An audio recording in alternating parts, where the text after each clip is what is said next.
Hello everyone, and welcome to this new episode of Power Scaling Analysis. The subject we analyze today is hyperdust sands. Hyperdust is a fairly well-known sands in the community, albeit for many wrong reasons.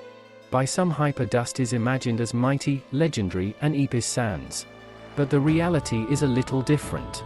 First, there are two versions of hyperdust. One written by TheOnlyDust and one by DRS_animations. For this video we will consider the version of DRS_animations, as he talks about himself as the true creator of hyperdust and because he is also the version with more information about himself. First, let's start with the story.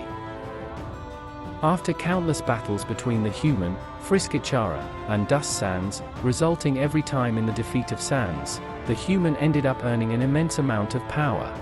Years of determined souls earned in battle, with the only achievement of acquiring more and more power.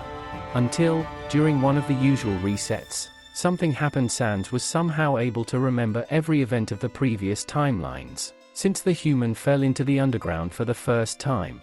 Pained and angry like never before, he now knew what to do. He needed more power, even more than what he earned before.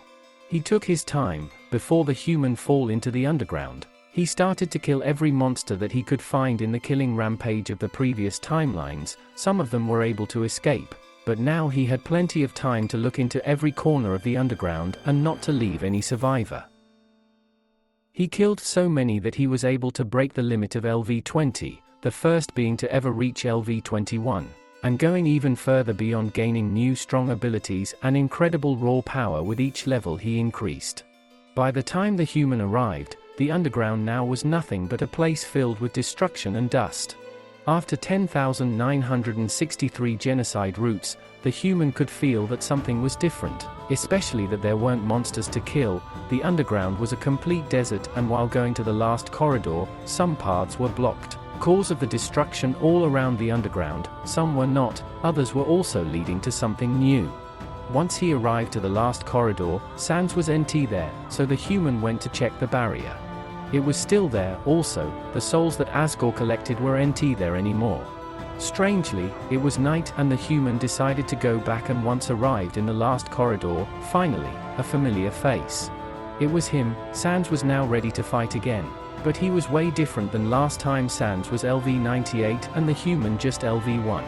Face to face, the two murderers were ready to fight each other once again, with a voice in their mind telling them just one thing: one left. Now let's move on to his abilities.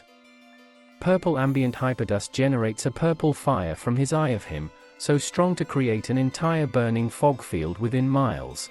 Any living thing that comes within a close-ranged contact with this raw burning energy will immediately be blinded and physically burned by this attack, stunning the enemy with no fail. MY Special Hell Hyperdust quotes. Heh. You've made me go through enough of your hell. How about I return the favor? Here I show you MY Special Hell. Hyperdust generates a super focused amount of energy that will fill up an entire area and immediately incinerate anyone thing that is in it. Save file manipulation. Hyperdust is able to cancel anyone's determination in whatever world he is by becoming the most determined. A similar concept of what happened between Frisk and Flowey, but this one appeals timeline-wide. If needed, Hyperdust can control more than one save point at once. Bone attacks. Hyperdust is still able to use the orange and cyan bone attacks, along with new improved regular bone attacks. These bone damage values divide in 3 colors. White, normal damage, very rarely used, mostly for testing an enemy. Red, high damage, frequent enough. On a non-KR state, it can half HP of the enemy, while on KR, it can ignore the KR and erase health by points of 1. Purple, one shot.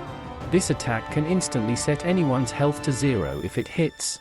Unless the enemy has KR, in that case it'll erase HP at an incredible speed, capable of removing a total of 1000 HP per hit. Very frequently used to finish the job. Hyperdust mainly uses 80% purple attacks, 20% red attacks. He never uses white attacks unless he has a plan he's testing something or someone. Gaster Blasters, one of HYPERDUST's most deadly attacks where the attack color rule applies again. usually in a red beam, and the size of around 5 meters, a blue-colored blaster, with cracks on the ends of its jaws and head, with insane expressing red eyes, will shoot forward an energy beam so great, that it's capable of completely vaporizing any weak enemy. If a purple beam is to be used, the power can reach a point to be so great to erase pieces of code from an entire timeline. Very deadly. With all that said, it's time to ask our usual question. How strong is hyperdust? Well, to answer this question, I will give 3 possible interpretations. The first is the lowest tier interpretation. The second is the intermediate one, and the third is the one where we try to scale hyperdust as high as possible. Let's start with the lowest one. According to this scaling, hyperdust is literally low hypoversal. This is because hyperdust has no feat that can be used to scale the character decently. The hyperdust page is filled with abilities that seem somewhat strong, but don't actually have any context and therefore don't grant it any tiers.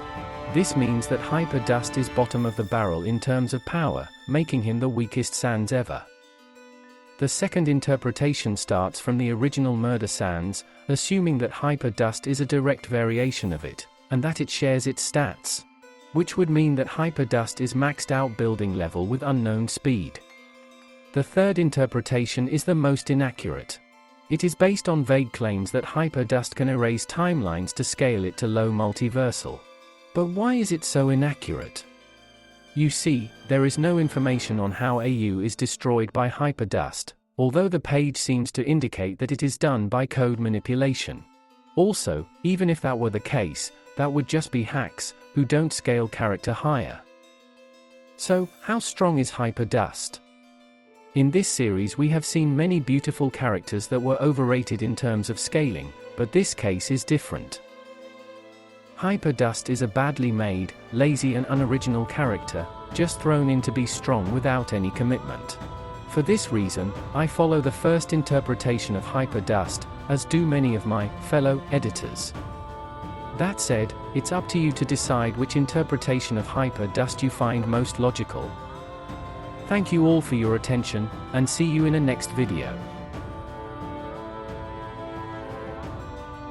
Hello everyone, here is Female Alterna, and welcome to the Curiosity section. This section is dedicated to the select few who have watched the video through to the end. The curiosities that I bring you today are 2. Number 1. Hyperdust originally had a Phase 2, which would activate after reaching level 98, which was then trashed. Number 2. Hyperdust was discontinued due to Error 404 fanboys. And while I may understand the pain, and while I despise Alphatail with all my heart, Hyperdust would struggle with Littletail Sans, let alone 404. Having said that, thank you all and have a nice day.